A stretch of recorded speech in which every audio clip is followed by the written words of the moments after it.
Ouais, non, c'est bon, il est chaud, il est chaud. Comme tous les vendredis matins, Amélie et Valentin font cuire leur pain dans le four du hameau de Ribert. La jeune famille a choisi de se mettre au vert et s'est installée il y a 2 ans dans le Puy-de-Dôme. Les boulangeries venant à manquer dans les villages alentours, Amélie et Valentin ont repris le four du hameau et se sont lancés dans le commerce de pain. Il est beau, il est bien cuit. Bon. Allez, au revoir. Une activité qui leur a permis de s'intégrer rapidement dans une zone pourtant isolée. Et on a même une fois quelqu'un qui nous a dit, enfin quelqu'un qui est là depuis très longtemps dans le village, et qui est venu nous voir puis qui nous dit vous avec le pain qui connaissez tout le monde dans le village, est-ce que vous pouvez nous dire qui c'est cette personne qui vient d'arriver? Parce que c'est vrai que de fait on est très vite en lien avec les gens vu qu'ils viennent nous voir, ils prennent du pain et pareil on a le temps de discuter avec eux. Daniel et Véronique viennent tous les vendredis acheter leur pain et les liens se sont tissés petit à petit. Est-ce que tu te rappelles du chien ours? À la semaine prochaine. On a connu Amélie et Valentin quand ils ont commencé à faire le pain. Et depuis, tous les vendredis, on vient chercher notre pain, sauf quand ils ne font pas de pain, qu'ils ne soient pas là. Autrement, on est fidèles. Ils sont très sympathiques, les enfants sont gentils, Amélie et Valentin sont sympas, ils sont bien intégrés ici, tant mieux pour eux.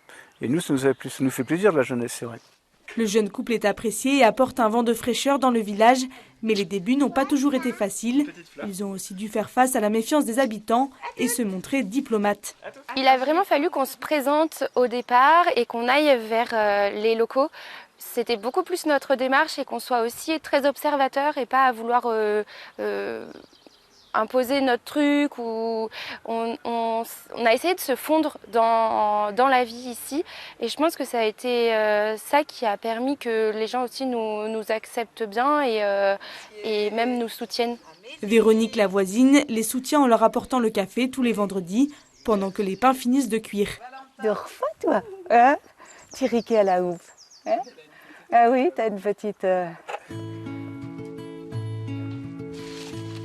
Une fois toutes les miches défournées et les commandes préparées, direction la petite école du village pour livrer le pain à la sortie des classes. Super, merci.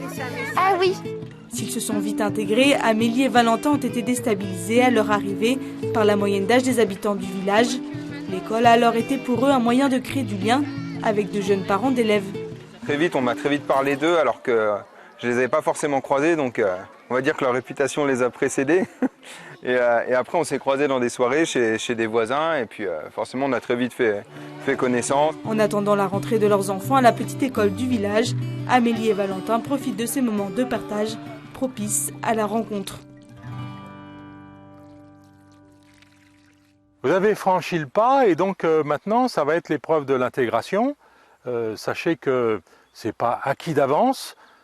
Ça demande du temps, de la patience, de la persévérance et ça va vous faire ressortir toutes les ressources que vous avez en vous. Alors je vois 3 leviers à ce temps d'intégration. Le premier levier, c'est le projet professionnel. Voilà, est-ce qu'il est adapté au territoire que vous avez choisi? Est-ce qu'il y aura un potentiel pour le développer? Est-ce que vous pourrez nouer des coopérations avec d'autres? Ça, c'est important. Et puis, vous êtes à 2, donc vous n'avez peut-être pas le même projet professionnel, donc il faut vérifier ça ensemble. Le deuxième levier d'intégration, c'est l'école. Bien sûr, avec les parents et la vie scolaire, c'est des rendez-vous tous les jours. On se croise entre parents, on discute, comment ça va, comment se comportent les enfants, comment ils vivent l'intégration dans ce nouveau cadre de vie, leur vie à la campagne, avec un rythme beaucoup plus lent. Ça, je veux dire, on n'est pas... c'est la lenteur, je veux dire, la vie agricole, elle marque aussi, même s'il y a beaucoup moins de paysans, elle marque la vie rurale. Le troisième, ce sont les projets associatifs. Je veux dire, il y a beaucoup moins peut-être d'offres culturelles, de distractions qu'en ville. Par contre, les projets associatifs, on les construit pas seulement soi-même, on les construit avec d'autres. Et c'est l'occasion de nouer des relations, sans doute avec patience, parce que vous n'êtes pas attendu, voilà, on ne vous connaît pas, il va falloir faire vos preuves, il va falloir sortir votre grand sourire, il va falloir aller au-delà. Mais sachez qu'au bout du compte, une fois que les liens sont noués, c'est vraiment des liens solides, c'est pas des liens comment dire, éphémères, quoi, hein. Donc on construit sur le dur, c'est des amitiés qui vont durer.